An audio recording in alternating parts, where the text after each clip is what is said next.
Okay, buckle up because this is going to be a very, very quick tutorial on an acrylic infill. So here are my nails before.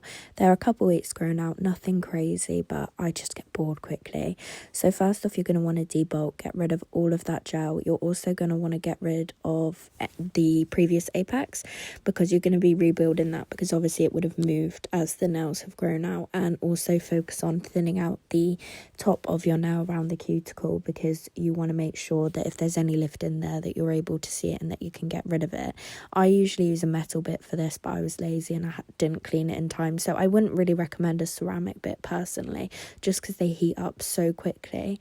But then I grab a sanding band. This can be 240 grit or 180 grit. I prefer 180 personally, especially when I'm working with acrylic, and this is when I'm properly chipping off any lifting because again, sanding bands can heat up quick, but they're not so harsh on your natural nail at a low speed.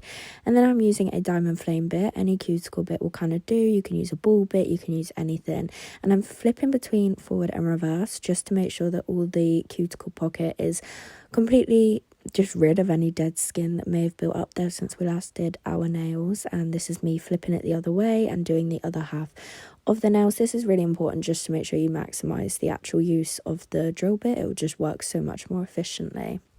And then we're giving them a good clean because you want to get every single little bit of dust off, because even a tiny bit of dust can really affect your retention. Before this is when I would usually cut my cuticles, but they didn't need doing today, so you don't want to overdo it if they don't need doing, but you would have done that as well. And then I'm using an acid primer just because of an iron deficiency. My nails are quite thin and struggle to hold on to product a little bit, but a non-acid primer is usually the common one, and you put that where you have your natural nail grown out. And then I'm doing my acrylic application. You're basically rebuilding the apex, and make sure that while doing the application, obviously you're sealing that cuticle as you go, because sealing it during application I would say is way more important than sealing it with your file. Everything starts in the application. And I do go in with fairly big beads actually for my infills. I feel like not everyone does, but I just like to. And you're, like I said, rebuilding that apex. You just want to make sure basically that where the natural nail kind of meets the tip of the nail, that's going to be the weakest point of your extension. So you want that bit to kind of have like a little hump in it, if that makes sense, just a little bump along the road.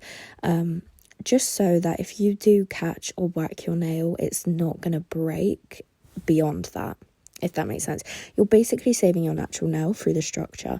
Obviously a actual acrylic tutorial would be way more in depth than this. This is just kind of like the steps to doing an infill if you already kind of know how to apply acrylic. But if you'd like a separate acrylic video, then let me know. But then we're crisping them up. You can use a hand file or you can use your e-file. I prefer to go in with a hand file at first just to get the ultimate crisp, and then I'll go back in with my 180 grit sanding band, and I will then do the sealing of the cuticle with the e-file. But like I said, we did most of that with the application, so this bit's fairly easy.